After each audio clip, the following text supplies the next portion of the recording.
सबसे पहले A+IAS academy में आपका बहुत बहुत स्वागत है। मेरा नाम किशोर कुमार मौर्य और आज का जो हमारा टॉपिक रहेगा वो पर्वत निर्माण की प्रक्रियाओं से संबंधित रहेगा।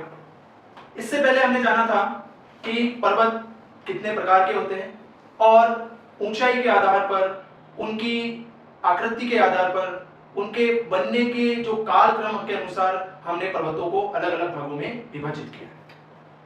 इसमें हमने जाना था कि सबसे पहले पर्वत निर्माण में पर्वत शब्द का प्रयोग कि पर्वतों के बारे में बताने वाले जो भूगोल शास्त्री थे, जो वैज्ञानिक थे, वो जी.के. गिलबर्ट थे, जिन्होंने सन 1890 में ओरोजेंसी और ओरोजेनेसिस शब्द का प्रयोग किया था, जिसमें ओरोजेंसी का हमने अर्थ समझा था नवीन मोड़दार जो बलित पर्वत होते हैं, जो फोल्डेड माउंटेन्स होते हैं, उसके लिए ओरोजेंसी शब्द का प्रयोग किया था। और ओरोजेनेसिस शब्द जो कि पर्वत का पर्यायवाची शब्द है, जिसमें इन्होंने पर्वतों के निर्माण क्रियाविधि को ओरोजेनेसिस शब्द से बताया। अब हम पर्वतों के वर्गीकरण को विस्तार पूर्वक समझेंगे और हम ये जानेंगे कि इन पर्वतों को किस प्रकार से वर्गीकृत किया गया है और ये पर्वत विश्व के किन क्षेत्रों में पाए जाते हैं, जिनका हम अध्ययन करेंगे। तो सबसे पहले पर्वतों का विभाजन में हमारे जो पर्वत आते हैं वह पर्वत आते हैं ऊंचाई के आधार पर। पर्वत ऊंचाई के आधार पर पर्वतों का वर्गीकरण किया गया। मतलब कि पर्वतों का जो धरातल से ऊंचाई है कि कौन से पर्वत कितनी ऊंचाई पर है और निम्न पर्वत, उच्च पर्वत, मध्यम पर्वत, इन सभी के बारे में आज हम अध्ययन करेंगे। तो सबसे पहले ऊंचाई के आधार पर सबसे पहले जो पर्वत आते हैं वह पर्वत आते हैं हमारे निम्न व निचले पर्वत। निम्न व निचले पर्वत। निम्न व निचले पर्वत मतलब कि लोअर माउंटेन्स जिसे कहते हैं, इन पर्वतों की जो ऊंचाई होती है वो ऊंचाई लगभग 700 यानी कि 700 टू 1000 मीटर के मध्य में पाई जाती है। सबसे पहली चीज कि निम्न व निचले पर्वतों की ऊंचाई 700 से 1000 मीटर की ऊंचाई पर पाई जाती है। ये पर्वत पहाड़ियां के नाम से जानी जाती है। ये निम्न व छोटे जो पर्वत हैं, इनमें विश्व के परिप्रेक्ष्य से अगर देखें, निम्न व नीचे पर्वत वे पर्वत होते हैं जो 700 मीटर से 1000 मीटर की ऊंचाई के मध्य में पाए जाते हैं। इनको पहाड़ियां भी कहा जा सकता है, लघु पहाड़ियां या छोटी पहाड़ियों के नाम से भी जाना जाता है। विश्व में ये निम्न पर्वत का जो मुख्य उदाहरण है, विश्व में निम्न पर्वत जो हैं, ये विश्व में निम्न पर्वत जो हैं, ये वेल्स पर्वत और एपिलाचिन पर्वत के नाम से जाने जाते हैं। वेल्स पर्वत जो कि यूनाइटेड किंगडम में आता है और एपिलाचन पर्वत, एपिलाचन पर्वत जो है ये हमारे अमेरिका में स्थित है। अमेरिका में ये ऐसे पर्वत हैं जिनकी ऊंचाई 700 से 1000 मीटर के मध्य में। अगर हम भारत के परिप्रेक्ष्य में बात करें तो भारत में भी जो है ये निम्न प्रकार के पर्वत पाए जाते हैं, जिसमें सबसे पहले शिवालिक पर्वत या शिवालिक माउंटेन श्रृंखला, शिवालिक पर्वत श्रृंखला जो है, जो हमारे भारत के उत्तरी भाग में पाई जाती है। इनका विस्तार जम्मू कश्मीर,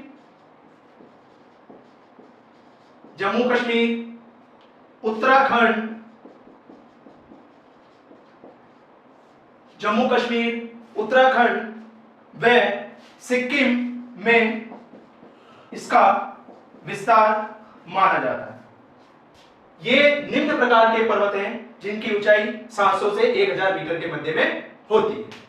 दूसरे तरीके के जो पर्वत है हमारे रुक्ष पर्वत या बैरन माउंटेन्स बोलते हैं। रुक्ष का मतलब होता है सूखे पर्वत, जहां पर हमें हरियाली देखने को नहीं मिलेगी, और ऐसी पर्वत श्रृंखला जहां पर आपको उबड़ खाबड़ जो है यानी कि ऊपर नीचे उठा हुआ धरातलीय क्षेत्र मिलेगा, और इस क्षेत्र में वनस्पति की मात्रा बहुत ही कम मात्रा में पाई जाती है। और यहाँ की जो चट्टानें होती है वे एकदम कंकड़ पत्थर युक्त और वीरान चट्टानें होती है, इसलिए हम इसको रुक्ष पर्वत के नाम से जानते हैं। यहां की जो चट्टानें होती है ये चट्टानें कठोर और बंजर होती है, और यहां का जो धरातल होता है इन पर्वत श्रृंखलाओं का वो समतल ना होकर के ऊबड़ खाबड़ होता है, और यहां पर वनस्पति की मात्रा बहुत कम पाई जाती है, कम पाई जाती है। इसी कारण से इसे रुक्ष पर्वत या बैरन माउंटेन के नाम से जाना जाता है। अगर मैं इसको विश्व के परिप्रेक्ष्य में बात करूं तो विश्व में इस प्रकार के पर्वत जो है, इसका उदाहरण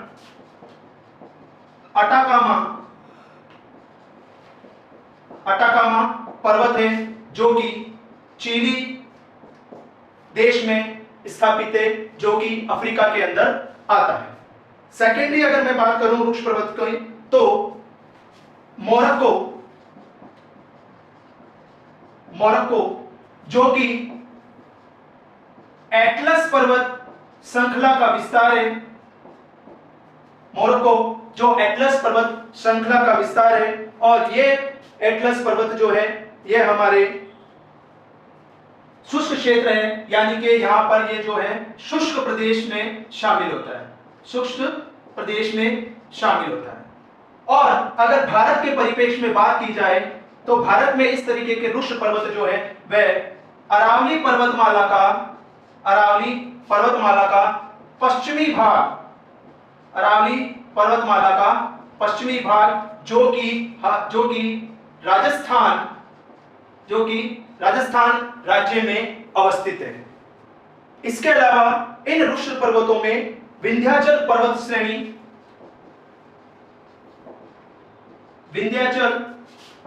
पर्वतमाला आती है, पर्वतमाला जो कि छत्तीसगढ़, मध्य प्रदेश व झारखंड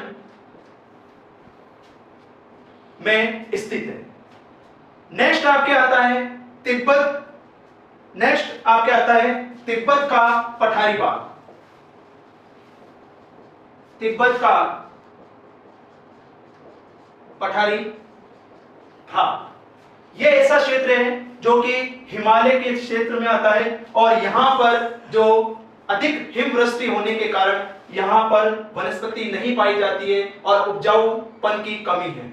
और ये क्षेत्र जो आता है, ये क्षेत्र तिब्बत जो हमारे चीन में तिब्बत है, उस तिब्बत और चीन के भागों में ये तिब्बत का पठारी भाग सम्मिलित किया जाता है।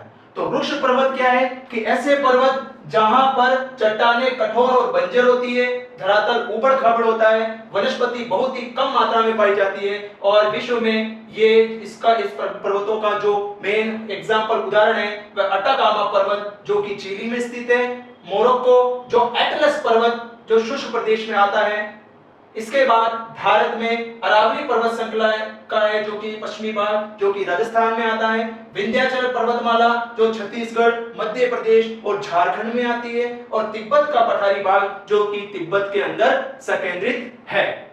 इन रुक्ष पर्वतों की जो ऊंचाई होती है वह ऊंचाई 1000 मीटर टू 1500 मीटर के मध्य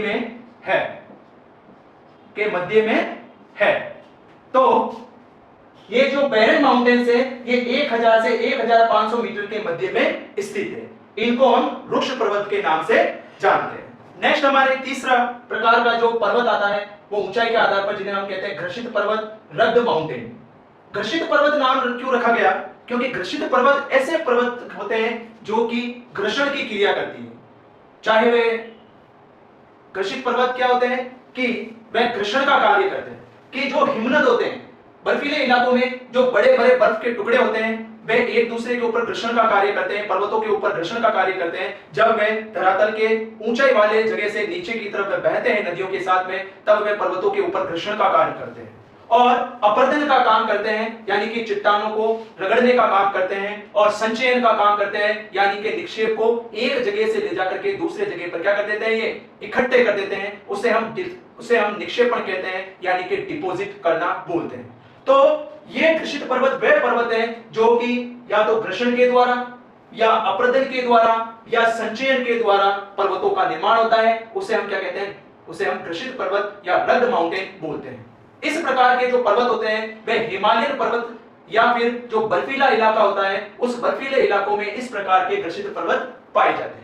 इन घर्षित पर्वतों की ऊंचाई जो होती है वह ऊंचाई 1500 मीटर से लेकर के 2000 मीटर के मध्य में होती है। इन पर्वतों की ऊंचाई 1500 से 2000 मीटर के मध्य की ऊंचाई होती है और ये हिमनद क्रिया के द्वारा प्रभावित होते हैं। हिमनद का मतलब होता है ऐसी नदियां जो कि बर्फ के पानी को या बर्फ को बहा करके लेकर जाती है और रास्ते में आने वाली चट्टानों के ऊपर घर्षण, अपर्दन और संचयन का कार्य करती है। उसे हम घर्षित पर्वत कहते हैं। विश्व में ये घर्षित पर्वत मुख्य रूप से ये नॉर्वे, आइसलैंड व अलास्का के ठंडे प्रदेशों में ही पाए जाते हैं, क्योंकि यहाँ पर कम ऊंचाई के ऊपर भी बर्फ जमी रहती है। और हमने कहा कि ये घर्षित पर्वत 1500 से 2000 की मीटर की ऊंचाई पर पाए जाते हैं, जिसे हम लघु पर्वत श्रृंखला के नाम से जानते हैं। ये नॉर्वे, आइसलैंड और अलास्का के ठंडे प्रदेशों में इस प्रकार के घर्षित पर्वत पाए जाते हैं। नेक्स्ट आते हैं हमारे ऊंचाई के आधार पर पर्वत, जिसे हम कहते हैं ऊंचे पर्वत। ऊंचे पर्वत वह पर्वत माने गए हैं जिनकी हाइट 2000 मीटर से अधिक होती है। ऐसे पर्वतों को हमने ऊंचाई के आधार पर पर्वतों की श्रेणी में रखा गया है। ये स्तर भाग से लगभग 2000 मीटर से अधिक ऊंचाई के पर्वत हैं, जिन्हें ऊंचे पर्वत या हाई माउंटेन्स बोला गया है। हमारे भारत में अगर बात की जाए तो आप सभी को पता है कि जो हमारा भारत है, इस भारत के जो उत्तरी यानी कि उत्तरी पश्चिमी से उत्तरी पूर्वी दिशा की तरफ जो माउंटेन रेंज है, जिसे हम हिमालयन माउंटेन रेंज कहा जाता है, यहां पर सर्वाधिक ऊंचाई के पर्वत पाए जाते हैं। जिसे आपने पता होगा कि जिसमें हमने ग्रेटर हिमालय, जिसे महान हिमालय कहते हैं, ट्रांस हिमालय हुआ, शिवालिक रेंज हुई, इन महान हिमालय, लघु हिमालय जिनकी ऊंचाई जो है वह 2000 मीटर से अधिक है। अगर विश्व के परिप्रेक्ष्य में ऊंचे पर्वतों की बात की जाए तो कुछ मुख्य पर्वत हैं जिनके नाम आपको मेंशन कर लेने चाहिए आपके नोटबुक में, जिसमें सबसे पहले आता है आपका माउंट एवरेस्ट, जो कि नेपाल और चीन के मध्य भागों में स्थित है। मतलब माउंट एवरेस्ट जो है वो नेपाल और चीन इनके यहाँ पर स्थित है। यहाँ पर माउंट एवरेस्ट की जो टोटल लेंथ है वो 8846.86 मीटर के लगभग है। ये माउंट एवरेस्ट की जो ऊंचाई है वह नेपाल और चीन में है, जिनकी ऊंचाई 8846.86 मीटर है। फिर हमारे सेकेंडरी आता है K2, जिसे बोला जाता है गोडविन आइस्टीन। ये गिलगित और बाल्टिस्तान नामक स्थानों के मध्य में अवस्थित है। जो तिब्बत और पाकिस्तान की तरफ जो एरिया आता है वहां पर K2 जो है, जिसे बोला जाता है गोडविन आइस्टीन, ये गिलगित और बाल्टिस्तान के यहाँ पर स्थित है। नेक्स्ट आता है हमारे कंचनजंगा जो है, ये कंचनजंगा हमारे भारत की सबसे ऊंची चोटी मानी जाती है, जो कि सिक्किम में, जो हमारा सिक्किम राज्य आता है वहां पर ये अवस्थित है कंचनजंगा। नेक्स्ट आती है लाहोत्से। ये पर्वत श्रृंखला जो है वो नेपाल और तिब्बत में स्थित है। नेक्स्ट आती है हमारी मकालू। ये मकालू जो पर्वत श्रृंखला है ये नेपाल और तिब्बत में स्थित है। नेक्स्ट आती है हमारी चो आयु। ये पर्वत श्रृंखला भी नेपाल और तिब्बत में अवस्थित है। तो यहाँ पर जो तीन पर्वत श्रृंखलाएं बताई गई है, लाहोत्से, मकालू और चो आयु, ये तीनों पर्वत श्रृंखलाएं जो है ये नेपाल और तिब्बत के क्षेत्रों में पाई जाती है।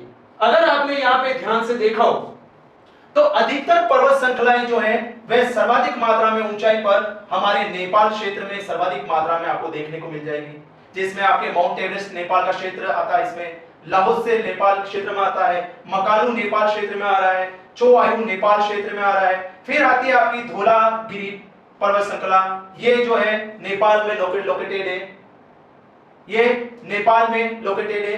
फिर आती है आपके मनासलू, ये भी आपके नेपाल में है। और नेक्स्ट आती है आपके नंगा पर्वत। ये नंगा पर्वत जो है ये पाकिस्तान की सबसे बड़ी पर्वत श्रृंखला के अंदर आता है। तो इस प्रकार से हाई माउंटेन्स जिनकी ऊंचाई 2000 से मीटर से अधिक ऊंचाई पर है वह इस श्रेणी में, ऊंचे पर्वतों की श्रेणी में रखे गए हैं। यहां पर अधिकतर क्षेत्रों में आपको हिम यानी कि बर्फ के जमाव देखने को मिल जाएंगे। ये सभी पर्वत श्रृंखलाएं अगर आप ध्यान से देखोगे तो अधिकतर क्षेत्र ये हमारे हिमालय के उत्तरी भाग की तरफ लोकेटेड है, जहां पर साल भर बर्फ जमी रहती है। तो ऊंचाई के आधार पर हमने पर्वतों का वर्गीकरण किया, जिसमें निम्न पर्वत जिनकी ऊंचाई 700 से 1000 मीटर के मध्य में है। फिर हमने उसके बाद में निम्न पर्वत से थोड़े से ऊंचे पर्वत, जिसे निम्न पर्वत से जो बड़े हैं और जिनकी ऊंचाई 1000 से 1500 मीटर यानी 1500 मीटर के मध्य में है। फिर हमने पढ़ा इन निम्न पर्वतों जिनकी ऊंचाई 1000 से 1500 मीटर के ऊपर है उन्हें रुक्ष पर्वत के नाम से जाना लगा। फिर इसके बाद में घर्षित पर्वत आते हैं जिसे रग्ड माउंटेन बोला जाता है। इनकी ऊंचाई 1500 से 2000 मीटर के मध्य में मानी जाती है। और उसके बाद ऊंचे पर्वत जिनकी ऊंचाई 2000 मीटर से अधिक मानी जाती है, जहां पर वर्ष भर बर्फ जमी रहती है और ये अधिकतर हमारे भारत के उत्तरी दिशा में लोकेटेड है। ऊंचाई के आधार पर पढ़ने के बाद पर्वतों के वर्गीकरण की, उसके बाद में सेकंड आता है निर्माण प्रक्रिया के आधार पर, मतलब कि formation mountain, basis of the formation of mountains. निर्माण प्रक्रिया के आधार पर सबसे पहला जो पर्वत आता है वो हमारा पर्वत आता है वलित या मूर्धार पर्वत, जिसे हम फोल्डेड माउंटेन्स भी बोलते हैं। वलित या मूर्धार पर्वतों का निर्माण जो होता है वे जब दो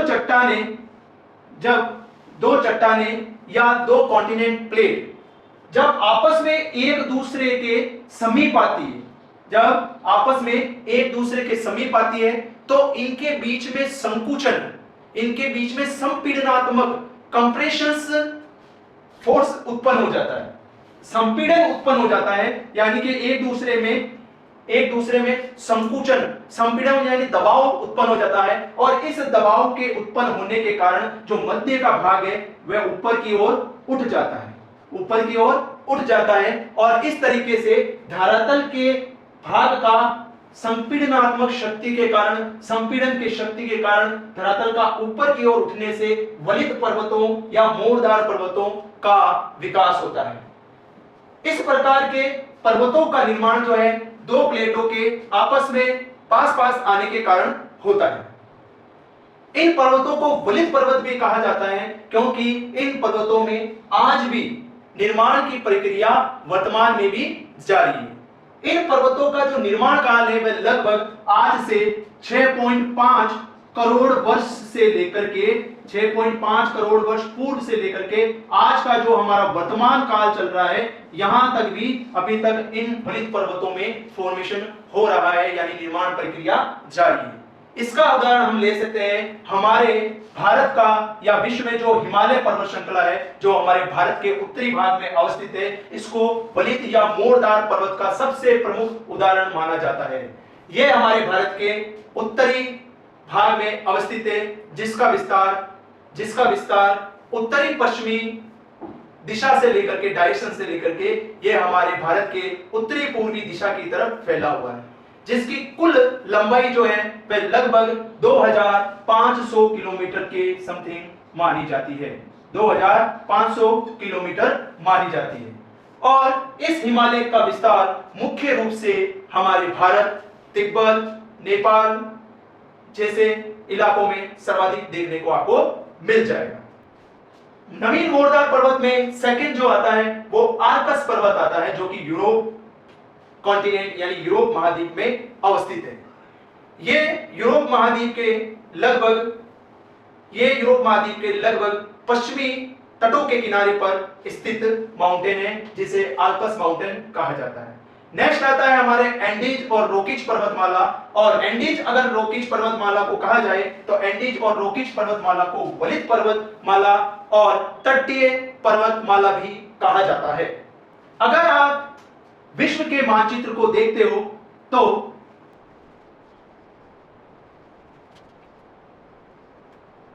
विश्व के मानचित्र पे देखोगे तो पश्चिम दिशा की तरफ हमारा सब हमारा उत्तरी अमेरिका व दक्षिणी अमेरिका भाग आता है। दक्षिणी अमेरिका का भाग सम्मिलित किया जाता है। इन पर्वतों के पश्चिमी भाग की तरफ, यहां पर पश्चिमी भाग की तरफ प्रशांत महासागर का विस्तार है। प्रशांत महासागर का विस्तार है। इस प्रशांत महासागर के विस्तार के कारण यहां पर उत्तरी अमेरिका व दक्षिण अमेरिका के किनारे किनारे पर दो पर्वत श्रृंखलाओं का विस्तार हुआ है, जिसमें एक हमारे आती है रॉकीज पर्वतमाला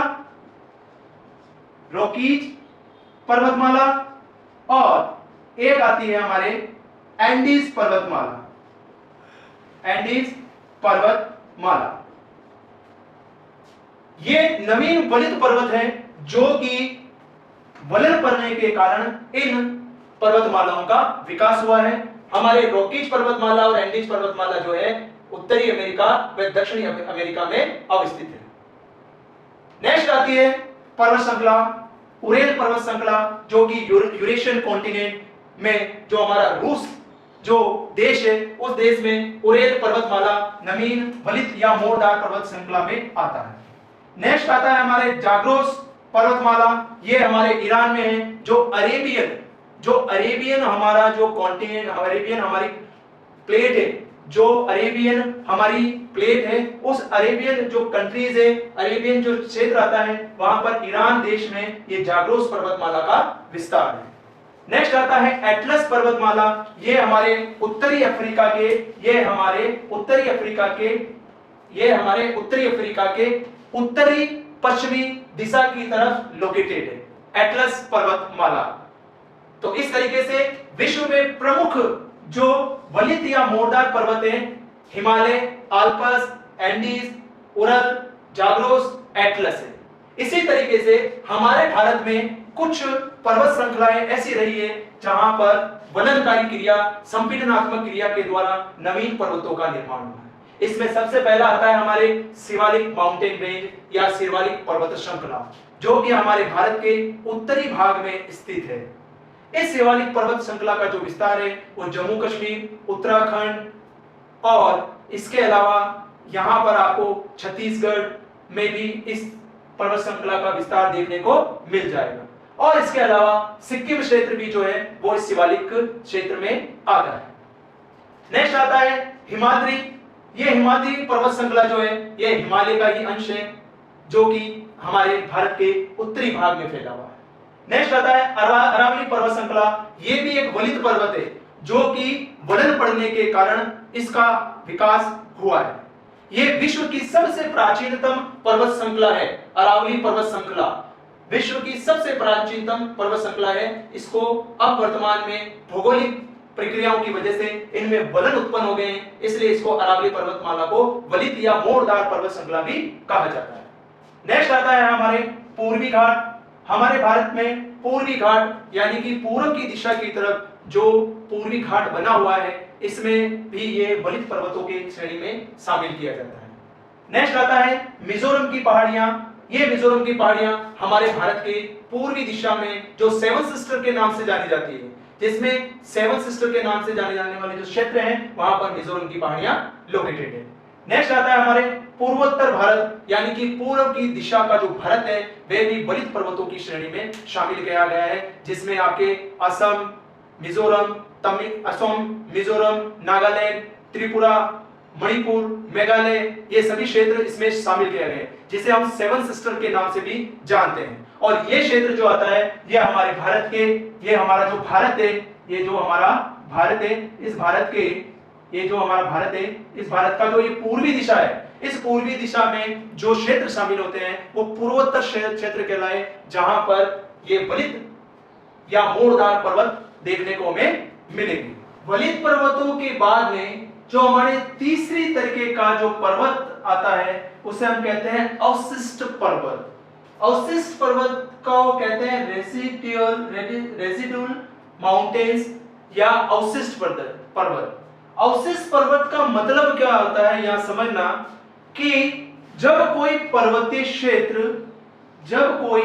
पर्वतीय क्षेत्र होता है और उस पर्वतीय क्षेत्र पर धरातल के ऊपर दो प्रकार की क्रियाएं काम करती हैं। एक होती है अंतर्जात बल और एक होता है बहिर्जात बल, यानी कि इंडोजेनिक फोर्सेस और एक्सोजेनिक फोर्सेस के नाम से जानते हैं। अंतर्जात बल क्या होते हैं कि जब धरातल के अंदर कोई बल काम कर रहा होता है तो उसको हम बोलते हैं अंतर्जात बल, जिसमें प्लेट विवर्तनिकी हो गया, ज्वालामुखी क्रिया हो गई, भूकंप हो गया, या फिर कोई केमिकल प्रोसेस हो रहा है, रासायनिक क्रियाएं हो रही है, तो उसे हम कहते हैं अंतर्जात बल, या गुरुत्वाकर्षण शक्ति हो गई।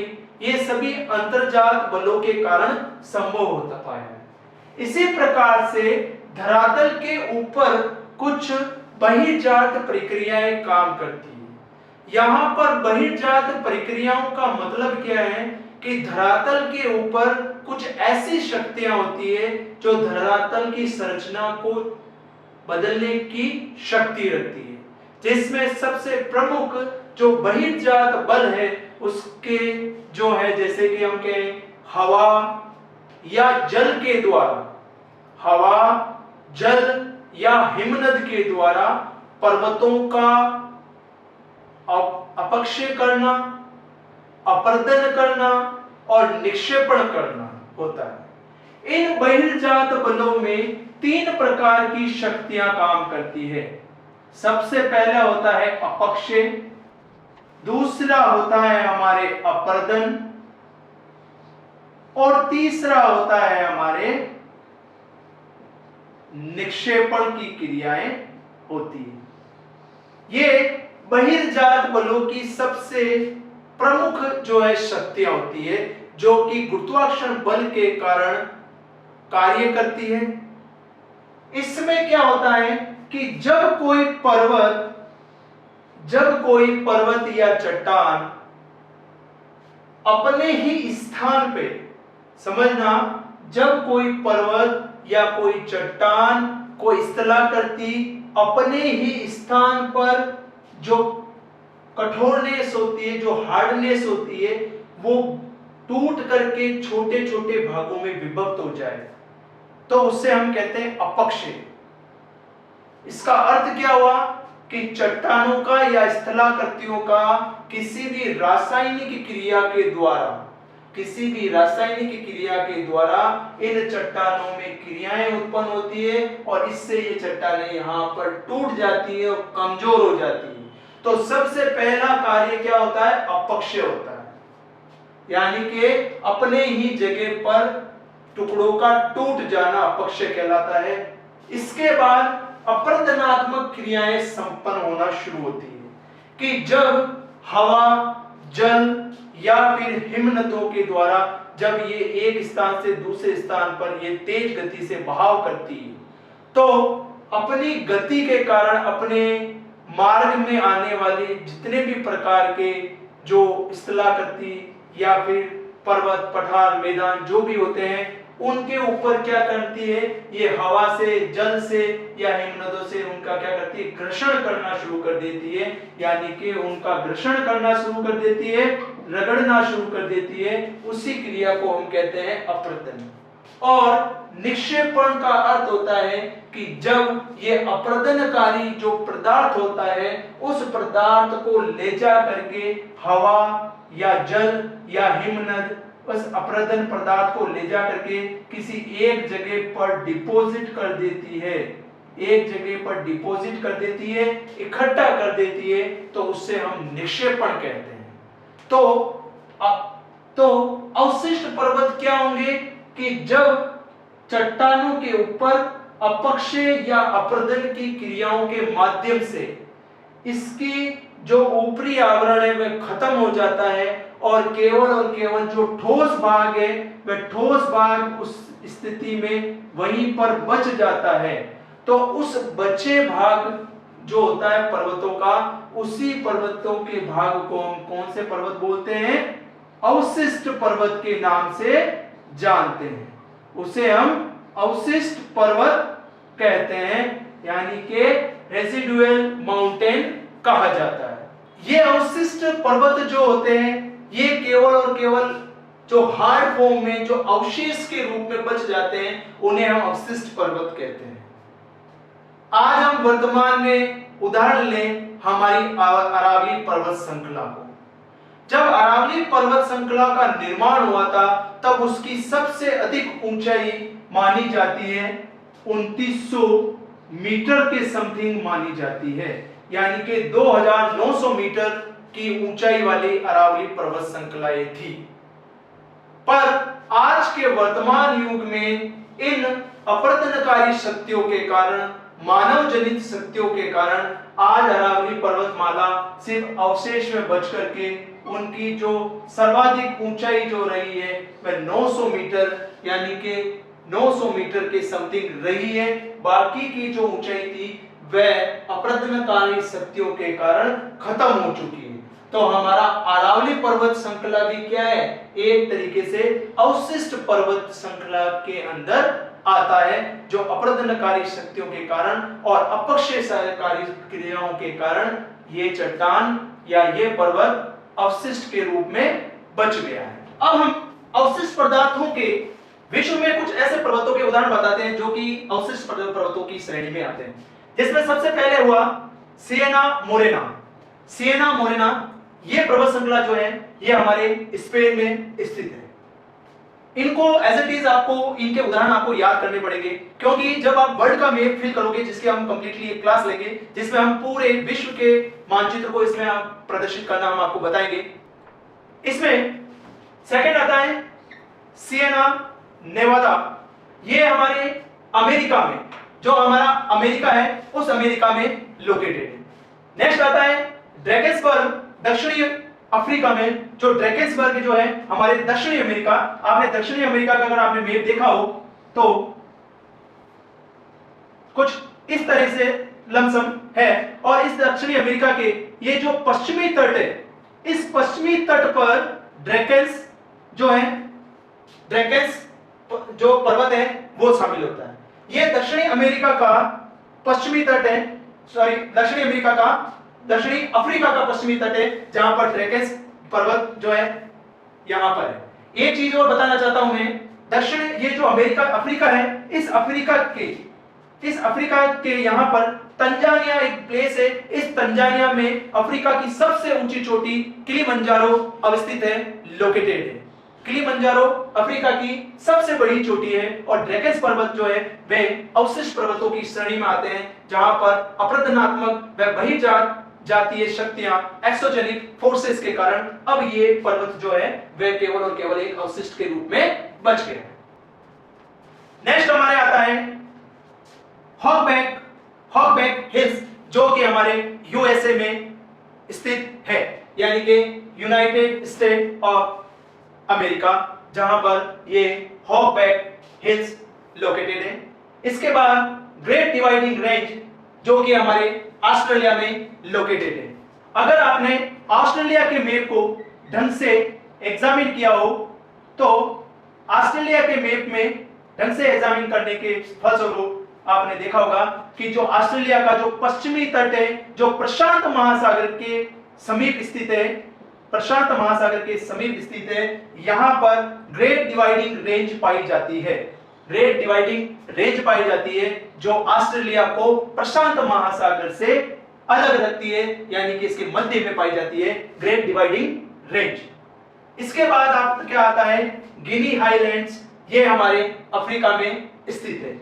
और लास्ट अपलेशियन पर्वत श्रृंखला है जो हमारे अमेरिका में स्थित है। इस प्रकार से ये कुछ अवशिष्ट पर्वतों के उदाहरण हैं, जिसमें आपको मुख्य रूप से Sierra Morena, Sierra Nevada, Drakensberg, Great Dividing Range और अपलेशियन के बारे में मुख्य रूप से आपको याद रखने की कोशिश करनी चाहिए। इसी प्रकार अगर हम भारत के संदर्भ में बात करें कि ये जो अवशिष्ट पदार्थ, ये जो अवशिष्ट पर्वत है, ये भारत में किस किस जगह पर लोकेटेड है, तो हम भारत के बारे में जानने के लिए समझने की कोशिश करते हैं कि भारत में ये जो क्षेत्र है ये किस जगह पर है।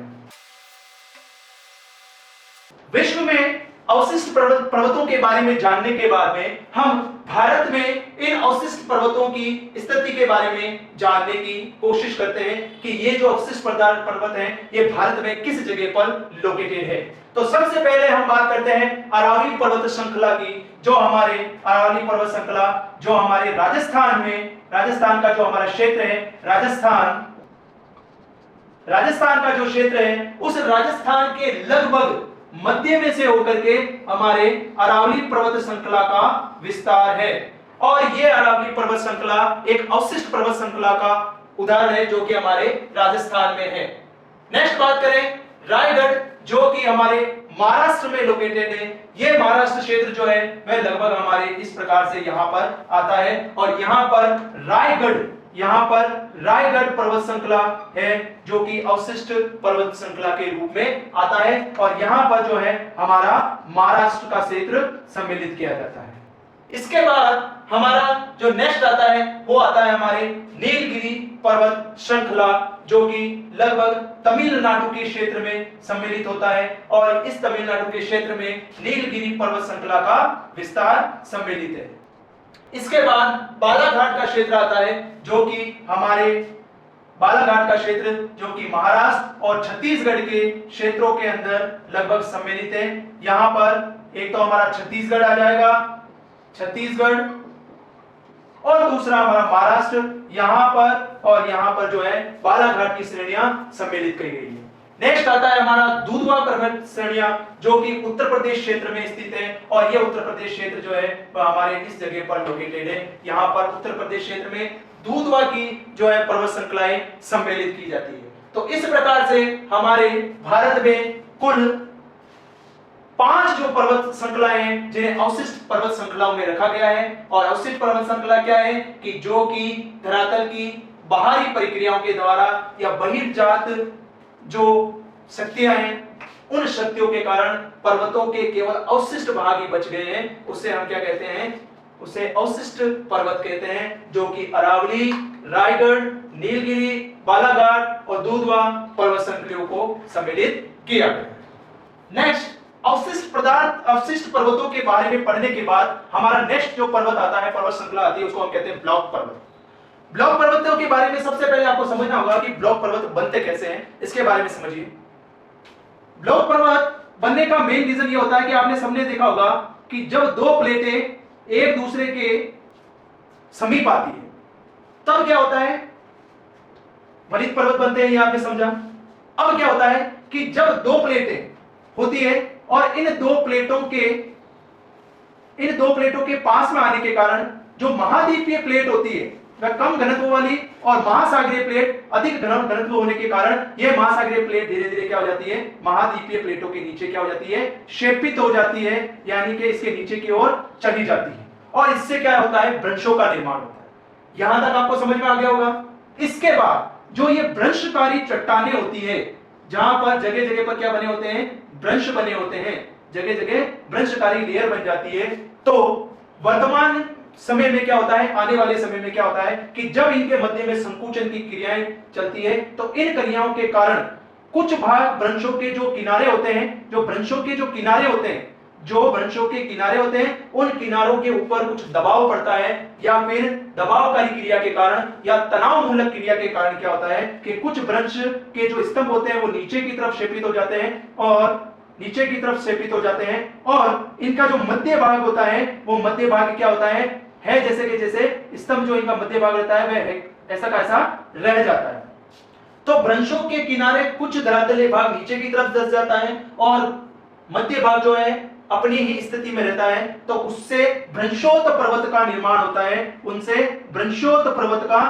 होता है। इनके ऊपर उठे हुए भाग को, जो मध्य का भाग होता है, उनको होस्ट कहा जाता है और नीचे धसे हुए भाग को हम गैब्रोन बोलते हैं। यहां तक आपको समझ में आ गया होगा। तो इस प्रकार के जो पर्वत होते हैं उनको ब्लॉक पर्वत, भ्रंशोत पर्वत के नाम से भी जाना जाता है। अगर विश्व के परिप्रेक्ष्य में हम बात करें कि ब्लॉक पर्वत या भ्रंशोत पर्वत भ्रंश क्रिया के द्वारा बनने वाले पर्वत कौन कौन से हैं, तो उसमें विश्व में सबसे पहले पर्वत का नाम आता है, उसमें आता है वोजेस पर्वत। और ये वोजेस पर्वत जो है, जो हमारा यूरोप कॉन्टिनेंट है, जो यूरोप महाद्वीप है, उस यूरोप महाद्वीप में फ्रांस जो देश है, उस देश में वोजेस पर्वत श्रृंखला का विस्तार है, जो ब्रशोत पर्वत क्रिया के द्वारा या ब्रशोत पर्वत कहलाता है। नेक्स्ट सेकंड आता है हमारे ब्लैक फॉरेस्ट पर्वत श्रृंखला जो है, वो हमारे यूरोप जो महाद्वीप है, उस यूरोप महाद्वीप में जर्मनी देश में ब्लैक फॉरेस्ट पर्वत श्रृंखला का विस्तार पाया जाता है। थर्ड हम बात करते हैं तीसरे नंबर पे सिएरा नेवादा। ये सिएरा नेवादा जो है, ये यूनाइटेड स्टेट ऑफ अमेरिका में जो कैलिफोर्निया प्लेस है, उस कैलिफोर्निया में ये सिएरा नेवादा पर्वत श्रृंखला का विस्तार है, जो पर्वत है जिसे हम ब्लॉक पर्वत के नाम से जानते हैं। 4 नंबर पे हमारे आता है हरज पर्वत जो है, ये जर्मनी में अवस्थित है, जो कि यूरोप महाद्वीप में आता है। नेक्स्ट हमें बात करें तो नेक्स्ट हमारा आता है ईस्ट अफ्रीकन रिफ्ट वैली, यानी कि पूर्व की दिशा में जो रिफ्ट वैली है, जो घाटी क्षेत्र है, उस घाटी क्षेत्र जो है, ये भी एक ब्रशोत पर्वत का उदाहरण है, जो कि केनिया, जो कि हमारे अफ्रीका महाद्वीप में आता है। यहाँ पर rift valley, east African rift valley का विस्तार है। इसके बाद अगर हम भारत के परिप्रेक्ष्य में बात करें कि भ्रंश क्रिया के द्वारा पर्वत जो बने हैं, उसमें वो ब्लॉक पर्वत, ब्रशोत पर्वत कौन कौन से हैं, तो इसमें सबसे पहला आता है हमारे विंध्याचल। हमारा आता है विंध्याचल, जो कि हमारे मध्य प्रदेश में अवस्थित है। दूसरा हमारा आता है सतपुड़ा, जो कि हमारे मध्य भारत का मतलब होता है कि हमारा भारत का जो मध्य भाग है, जो पेनिनसुलर प्लेट्यू एरिया है, प्रायद्वीपीय भारत जो क्षेत्र है, उस प्रायद्वीपीय क्षेत्र में सतपुड़ा और पंचमढ़ी क्षेत्र जो है सम्मिलित किए गए हैं, जो कि हमारे मध्य भारत के अंतर्गत आता है। इस मध्य भारत में अगर हम राज्यों की बात करें तो मध्य भारत में हमारा कुछ इलाका छत्तीसगढ़ का आ सकता है, मध्य प्रदेश का इलाका, महाराष्ट्र का इलाका आ सकता है, ओडिशा का क्षेत्र आ सकता है। तो कुछ क्षेत्रों को इनको सम्मिलित किया गया है, जिसमें मध्य भारत का क्षेत्र सम्मिलित है और इसमें सतपुड़ा और पंचमढ़ी क्षेत्र सम्मिलित है। निर्माण प्रक्रिया के आधार पर जो हमारा अगला पर्वत रहा है, वो रहेगा संग्रित पर्वत। ब्लॉक पर्वतों के बारे में आपने समझा कि ब्लॉक पर्वत जो होते हैं, वो 2 ब्रंशों के जो स्तंभ होते हैं, उनके या तो नीचे बैठने से उसका मध्य भाग जो होता है वह ऊपर की ओर उठ जाता है, जिसे हम होस्ट बोलते हैं, और जो नीचे की तरफ धंस जाता है उसे हम क्या बोलते हैं, गैब्रोन बोलते हैं। अगली कड़ी में हम पढ़ेंगे संग्रित पर्वत या एक्रेटेड माउंटेन्स। संग्रित पर्वत या एक्रेटेड माउंटेन्स किसे बोलते हैं कि जब धरातल के ऊपर कोई बाहरी जनक फोर्सेस होते हैं, यानी कि हम कह सकते हैं बाहरी फोर्सेस क्या है हमारे पास में, जो धरातल के ऊपर की ओर काम करते हैं, जिसमें पहला मैंने आपको बताया था अपक्षय, दूसरा मैंने बताया था आपको अपरदन, और तीसरा आपको बताया था मैंने आपको निक्षेपण बताया था। अपक्षय क्रिया में क्या हुआ था कि चट्टानें अपने ही स्थान पर टूट जाती, बिखर जाती और कमजोर हो जाती है, और उसके बाद में अपरदनात्मक क्रिया, जिसमें नदी, हवा और हिमनद क्या करती है, अपने मोशन, अपनी गति के कारण उन पदार्थों को एक स्थान से उठा करके दूसरे स्थान पर क्या कर देती है, इकट्ठा कर देती है। और इकट्ठा होने से, जो निक्षेपण होने से, जो डिपॉजिट होने से जो पदार्थ इकट्ठा होते हैं, और उन इकट्ठा पदार्थों से जो पर्वत बनते हैं, उन पर्वतों को हम संग्रहित पर्वत बोला जाता है, जिसमें सभी प्रकार के तत्व शामिल होते हैं, जिसमें लावा होता है, ज्वालामुखी क्रियाओं का, उसमें मिनरल्स होते हैं, उसमें चट्टानों के टुकड़े होते हैं, चट्टानों के कण सम्मिलित होते हैं। इन्हीं को हम क्या कहते हैं, संग्रहित पर्वत के नाम से जानते हैं। संग्रहित पर्वतों में अगर मैं विश्व के भागों की बात करूं तो विश्व में संग्रहित पर्वत जो हमें देखने को मिलेंगे, वो विश्व में माउंट फूजी जो है एक पर्वत श्रृंखला है, जिसे ज्वालामुखी पर्वत के नाम से भी जाना जाता है, और मेग्मा के धरातल के आंतरिक भागों से बाहर आने से ये माउंट फ्यूजी पर्वत का निर्माण हुआ है, जो कि हमारे जापान में स्थित है। दूसरा पर्वत है हमारे माउंट कोटोपेक्सी पर्वत, जो कि इक्वाडोर में लोकेटेड है। नेक्स्ट माउंट एटेना पर्वत, जो कि हमारे इटली में आता है। नेक्स्ट पर्वत की बात करूं मैं, किलिमंजारो, जो कि तंजानिया देश में शामिल होता है। ये किलिमंजारो जो है, ये अफ्रीका की सबसे ऊंची पर्वत श्रृंखला या पर्वत शिखर है, पर्वत चोटी है या माउंटेन पीक है। किलिमंजारो अफ्रीका की, जो तंजानिया देश में सम्मिलित होती है। अगर मैं भारत के परिप्रेक्ष्य में बात करूं कि भारत भारत में ये जो संग्रहित पर्वत है ये कौन कौन से हैं? तो उसमें सबसे पहले हमारे जो आएगा वो राजमहल की पहाड़ियां, जो कि झारखंड राज्य में स्थित है। उसके बाद सेकंड आता है हमारे त्रियंबक की पहाड़ियां, जो कि हमारे महाराष्ट्र में गुजरात के नीचे का जो क्षेत्र है, जो हमारा महाराष्ट्र राज्य आता है, वहां पर त्रियंबक की पहाड़ियां सम्मिलित है। इसके बाद बेलग्राम की पहाड़ियां, जो कि कर्नाटक राज्य में हमारे अवस्थित है, जो कि लगभग भारत के दक्षिण के मध्य भाग में अवस्थित है। इसके बाद आता है हमारे नारकोंडा पर्वत पहाड़ियां, जो कि आंध्र प्रदेश में आती है, जहां पर नारकोंडा जो है पर्वत श्रृंखला जो है वो संग्रहित पर्वतों का सर्व प्रमुख उदाहरण है। तो इस प्रकार से ये संग्रहित पर्वत है, और आपको यहां पर ध्यान रखना है, इसमें मेन ये आ जाता है कि संग्रहित पर्वतों की आपसे डेफिनेशन पूछी जा सकती है, या संग्रहित पर्वतों का फॉर्मेशन कैसे होता है। क्या जापान एक संग्रहित पर्वत है?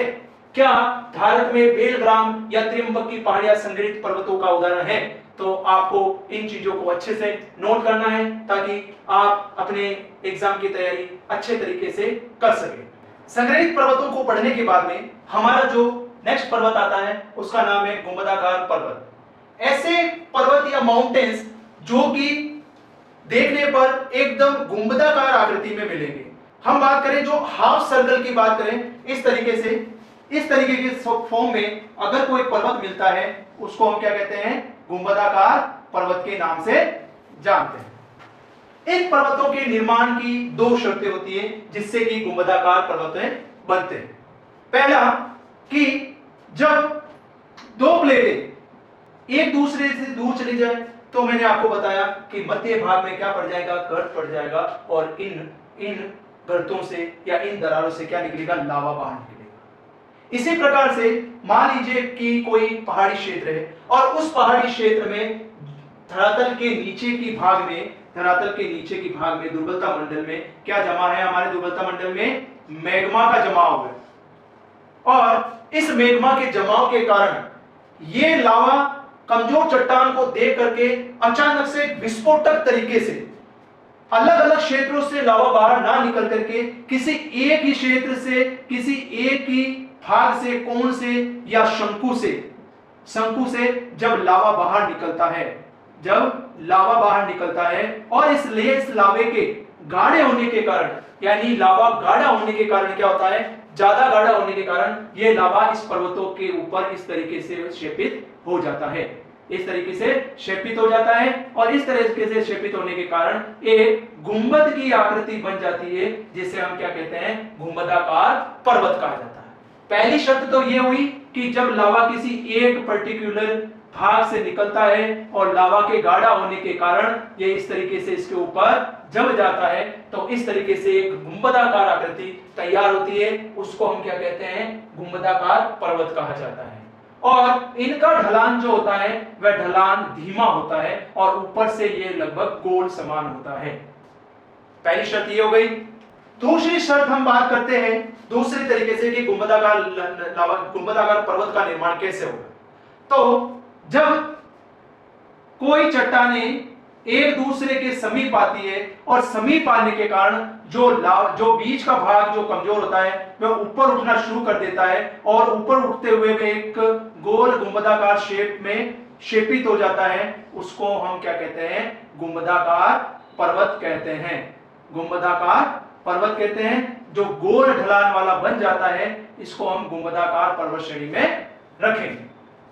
विश्व के परिप्रेक्ष्य से अगर मैं गुंबदाकार पर्वतों की बात करूं, तो विश्व में गुंबदाकार पर्वत, पहला पर्वत है लोकोलिथ पर्वत, जो कि अमेरिका के मोंटाना क्षेत्र में है।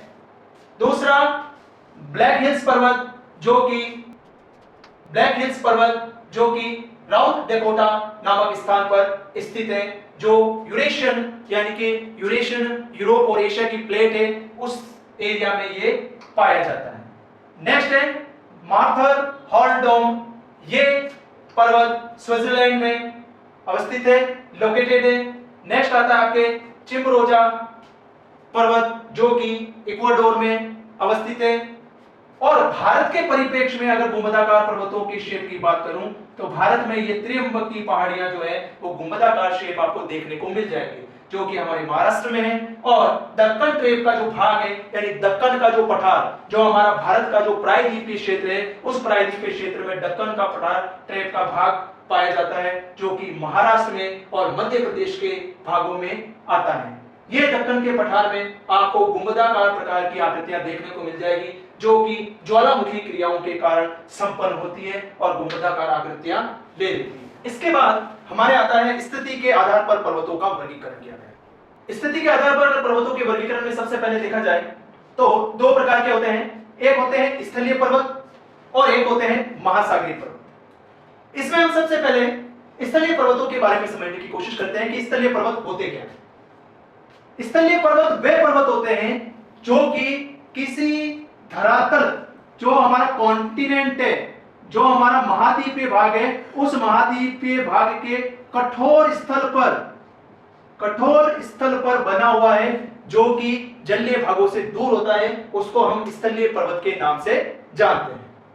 स्थलीय पर्वत जो होते हैं वे दो प्रकार के होते हैं।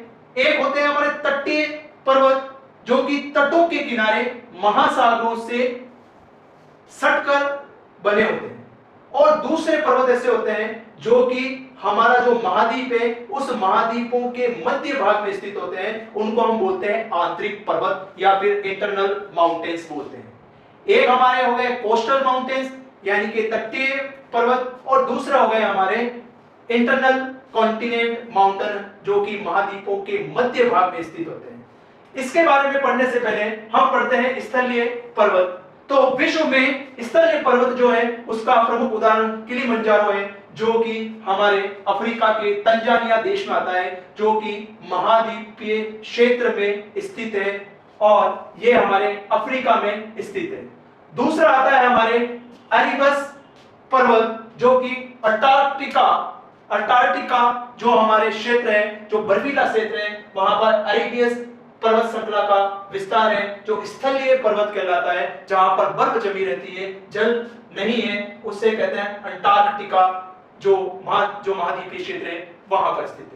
नेक्स्ट आता है हमारे देनाली, जो कि यूकान पठार पर लोकेटेड है पर्वत, और ये अलास्का में जो हमारा अमेरिका है, अमेरिका में अलास्का जो स्थान है वहां पर लोकेटेड है। नेक्स्ट आता है तिबेटी, जो कि तिब्बत पठार के ऊपर स्थित है। तिब्बत के पठार पर ये पर्वत स्थित है तिबेटी, जो कि तिब्बत जो हमारा क्षेत्र है वहां पर अवस्थित है। नेक्स्ट आता है पिकचू, जो कि एंडीज पर्वत श्रृंखला का पर्वत है। पिकचू जो कि पेरू और बोलिविया जो देश है, इन देशों में ये पिकचू पर्वत जो है लोकेटेड है, जो कि एंडीज पर्वत श्रृंखला के अंदर आता है। नेक्स्ट अगर भारत परिप्रेक्ष्य से बात करें तो भारत में मेकाल पर्वत जो है वो मुख्य है। इसके अलावा नीलगिरी पर्वत, मैसूर की पहाड़ियां और अरावली पर्वत श्रृंखला जो है ये स्थलीय पर्वत है, जो हमारे भारत के लगभग मध्य भाग में स्थित है, जो कि हमारे भारत के तटीय भागों से दूरी के ऊपर स्थित है। इसी कारण से इन्हें हम स्थलीय पर्वत के नाम से जानते हैं।